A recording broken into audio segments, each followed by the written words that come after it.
Chaque jour, Charles et Carole vous présentent la leçon de l'école du sabbat.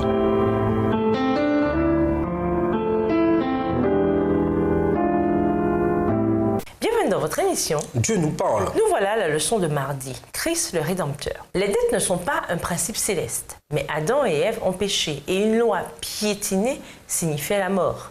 Nous sommes ainsi devenus débiteurs de la justice divine. Nous étions ruinés spirituellement, non solvables, avec une dette impossible à payer. L'amour de Dieu pour nous l'a poussé à mettre en place le plan de la rédemption. Jésus est devenu un garant pour nous. Hébreux 7, le verset 22. C'est l'identité de Christ en tant que Rédempteur qui met en évidence la transaction la plus importante jamais conclue. Seul le sacrifice de sa vie pouvait accomplir le paiement requis par la justice divine. Jésus a payé la dette du péché que nous devions au moment où la justice et la miséricorde se sont rencontrées à la croix. L'univers n'avait jamais vu autant de richesses employées pour le paiement de la rédemption de l'humanité. Éphésiens 5, le verset 2. En déversant sur le monde les trésors d'en haut, en nous accordant par le Christ le ciel entier, Dieu s'est acquis la volonté, les affections, l'esprit et l'âme de chaque être humain. Lisons chaque texte et faisons la liste de ceux dont Christ nous a sauvés. Colossiens 1, verset 13, 1 Timothée 1, verset 10, 1 Pierre 1, verset 18, Hébreux 2, versets 14 et 15, Galates 3, verset 13 et Apocalypse 1, verset 5. Colossiens 1, le verset 13, qui nous a délivrés de la puissance des ténèbres et nous a transportés dans le royaume du Fils de son amour. 1 Timothée 1, verset 10, les impudiques, les infâmes, les voleurs d'hommes, les menteurs, les parjures et tout ce qui est contraire à la saine doctrine.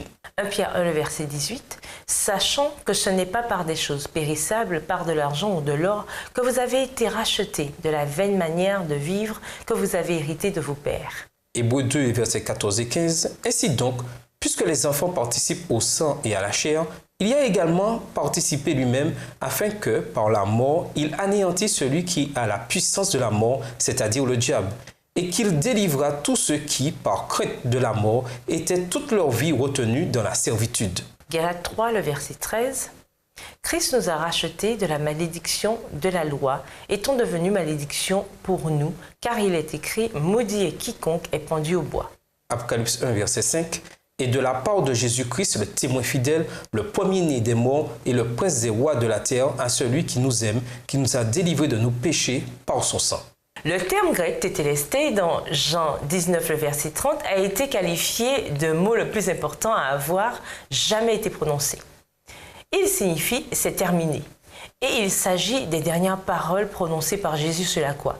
Son ultime déclaration signifiait que sa mission était accomplie et que notre dette était payée comptant. Il n'a pas prononcé ces paroles comme l'aurait fait un désespéré, mais comme quelqu'un qui avait réussi la rédemption de monde perdu. Regarder la croix de la rédemption révèle un événement passé ayant un effet présent et une espérance future. Jésus a donné sa vie pour détruire le péché, la mort et les œuvres du diable une bonne fois pour toutes. Cela signifie que bien qu'indignes, nous sommes rachetés. Éphésiens 1, le verset 7. Distinguer les merveilles du salut, c'est se tenir sur une terre sacrée. Christ, en tant que Rédempteur, est l'image la plus sublime de Dieu. Son intérêt suprême est de nous racheter. Cela révèle sa perspective envers l'humanité et en particulier combien il accorde de la valeur à la relation qu'il veut avoir avec nous. La justice étant satisfaite, Christ s'intéresse à présent à la manière dont nous allons réagir devant son sacrifice. Réfléchissez. Christ a payé la dette, pleinement et complètement, pour tout le mal que vous avez pu commettre. Quelle doit être votre réponse? Voir Job 42, les versets 5 et 6. Et nous vous laissons avec cette question de réflexion. Votre reconnaissance de Dieu en tant que créateur et propriétaire de toutes choses a-t-elle un impact sur votre façon d'utiliser vos biens? Au revoir. Et à demain si Dieu veut. Dieu nous parle. Chaque jour, Charles et Carole vous présentent la leçon de l'école du sabbat.